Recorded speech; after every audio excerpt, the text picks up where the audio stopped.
शेर और चूहे की कहानी।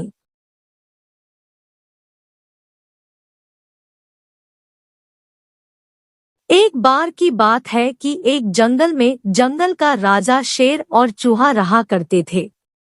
एक बार जब शेर गहरी नींद में सो रहा था तब एक चूहा बिल से निकलकर शेर के ऊपर उछल कूद करने लगा। चूहे के इस तरह उछल कूद करने से शेर की नींद खुल गई और शेर ने चूहे को पकड़ लिया। शेर द्वारा चूहे के पकड़े जाने के बाद चूहा बहुत ही ज्यादा डर गया। चूहे को डरा देखकर शेर ने कहा कि तुमने मेरी नींद खराब की है, अब मैं तुम्हें खाकर अपनी भूख मिटाऊंगा।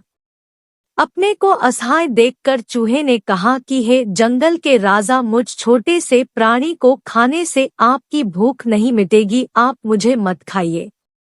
हे शेर राजा, मैं विनती करता हूँ कि आप मुझे छोड़ दो। यदि कभी आपके ऊपर कभी कोई मुसीबत आती है तो मैं आपकी मदद कर सकता हूँ। यह सुनकर शेर हंसने लगा। तुम तो बहुत छोटे हो, तुम क्या मेरी मदद करोगे? तुम्हारे विनती करने पर चलो, आज तो मैं तुम्हें छोड़ देता हूँ, लेकिन अगली बार ऐसा करने पर मैं तुम्हें नहीं छोड़ूंगा। यह कहकर शेर ने चूहे को छोड़ दिया।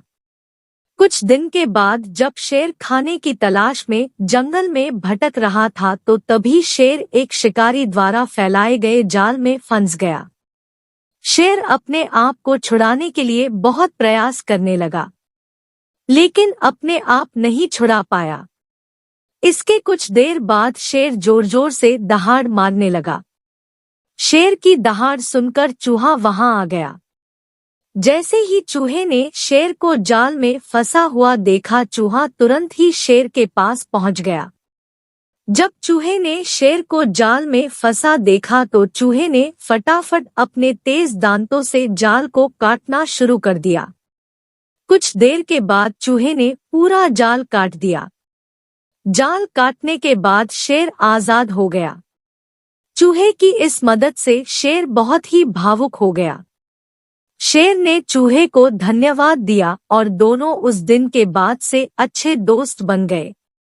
कहानी की सीख। इस कहानी से हमें यह सीख मिलती, सिर्फ शरीर के आधार पर किसी को छोटा या बड़ा नहीं समझना चाहिए।